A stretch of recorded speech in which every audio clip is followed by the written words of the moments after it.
Mr. President and First Lady Laura Bush, on behalf of all of the wonderful people of the National Park Service, it is such an honor to have the first couple here at this wonderful national park. And ladies and gentlemen, those of you that are here at the round table, we look forward to this opportunity to have some discussions with you. But we'd be very honored, Mr. President, just to get initial thoughts from you. As I introduce our President, let me just put it in this perspective. 2 years ago, my wife Patricia and I had the great opportunity to spend 3 days with the President and the First Lady in Idaho to see this couple, what the outdoors mean to them, how they recreate, how they replenish their energy. I just saw their connection. We went fishing, hiking, biking. I went home tired. They went home with renewed energy.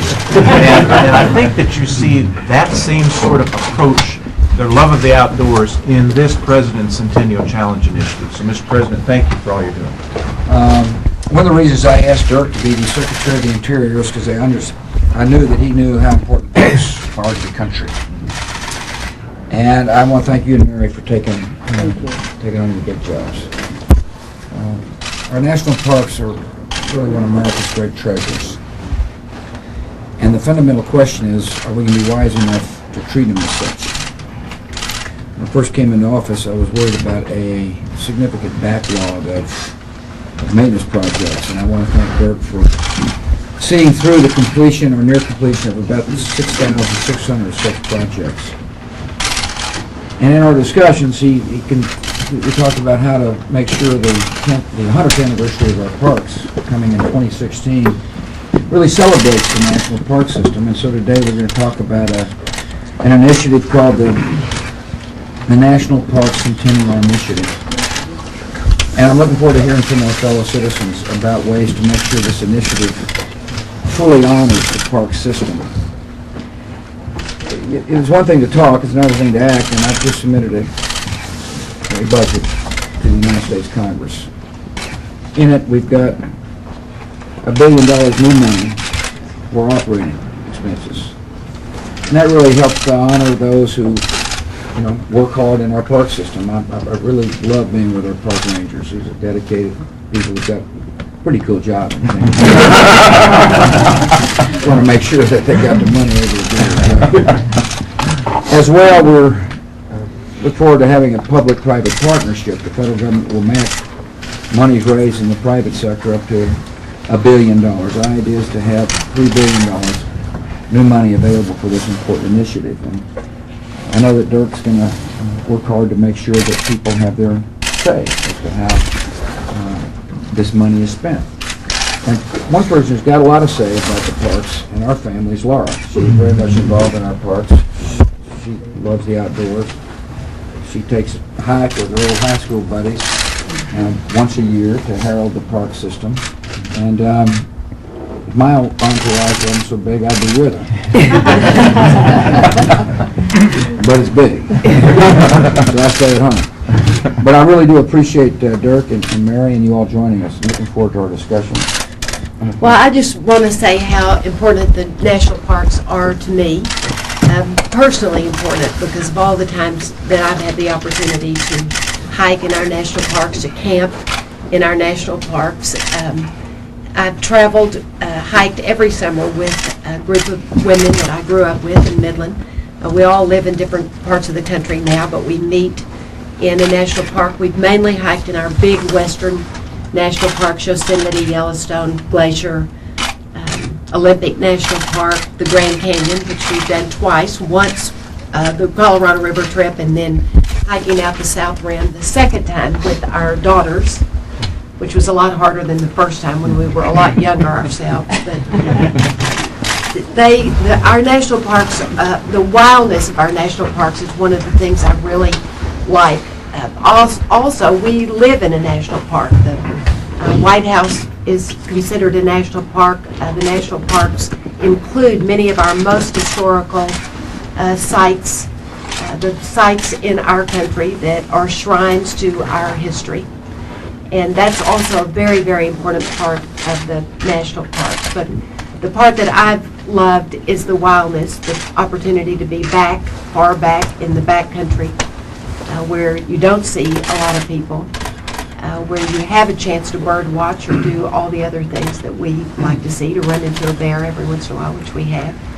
Last summer we were in Denali, deep in Denali in Alaska, and got to add to our life list of birds a lot of birds that we wouldn't have ever had the chance to see if we hadn't been back deep in our wilderness. So I want to congratulate Dirk. I want to thank President Bush for this major initiative for our national parks. It's very, very important for our country to make sure, as we come upon the Centennial in 2016, that our national parks are treated with the respect that we want them to be treated with, and also gives us a chance to educate the stewards of our national parks that will come after us. Good, thanks.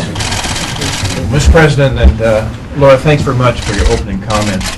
And, we think about in the 20th century, really one of the great figures was Theodore Roosevelt, who really convened the opportunities for America to focus on conservation and on our national parks. In the 21st century, Mr. President, I believe you have now caused America to focus on our national parks with this bold initiative. This is something that is extremely well received by the National Park Service. The excitement, and when we briefed them the last few days, and then the many groups that their avocation, their passion and dedication is to see that these national parks become all that they can for all the people to enjoy, and that the second 100 years are every bit as fantastic. So what you have done, Mr. President, you have infused such an energy with this budget that for the 21st century, this will be one of those hallmarks of your presidency. And I think Theodore Roosevelt would be very proud of you. With that, I'm going to introduce the other members of the round table. Mary Bomar, who is our National Park Service Director. She's the first naturalized citizen in the United States to become Director of the National Park Service. In just a moment, Mary, I'll ask you for some comments. Vince Pola, who is the President of the National Park Foundation. And he's been there for just a couple of years, and his leadership, which he has brought to the foundation, is just getting such high marks. Derek Crandall, who is and I look at this, the President and CEO of the American Recreation Coalition. He's been called, interestingly enough, the Recreation Guru by USA Today. He has been able to bring about organization of over 100 different entities that all believe in the outdoors and his advocacy of the outdoors. Gene Sykes, who's the champion of the National Parks Conservation Association. Gene is a managing partner of Goldman Sachs. I know of your love of the outdoors, the backpacking that you do repeatedly, and your particular love of the parks in Alaska. Fred Andrea, who is a trustee, Shenandoah National Park Trust. Fred is one of these examples that, as you look at the 90 years of the National Park Service, the reason they have been able to achieve greatness is because of the partnership with philanthropic communities, with friends of the parks. And Fred, you have established that here at Shenandoah Park. We truly appreciate that. Chaz Cartwright, who is the superintendent of this magnificent park.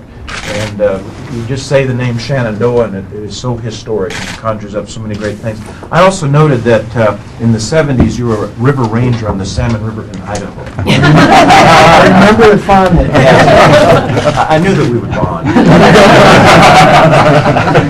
With that, let me turn to Mary Bomar for her comments. And thank you very much. Thank you, Secretary. Well, first of all, good afternoon to everybody. I met with Mrs. Bush yesterday, and again, it was so revitalizing, and your enthusiasm. You are a true champion of our national parks, as is your husband, the President. Thank you very much. First of all, for allowing me the opportunity to serve under this administration and be the 17th Director of the National Park Service. But also, on behalf of the 20,000 plus men and women of the National Park Service in the grey and green out in these national treasures, thank you on their behalf. I've said again, you've seen Mrs. Bush often in the past with the Junior Ranger program. This budget will bring a renewed emphasis with a web ranger program that's going to be online. This puts 3,000 seasonal positions, the flat hats, gray and green, back out in the parks, on the trails.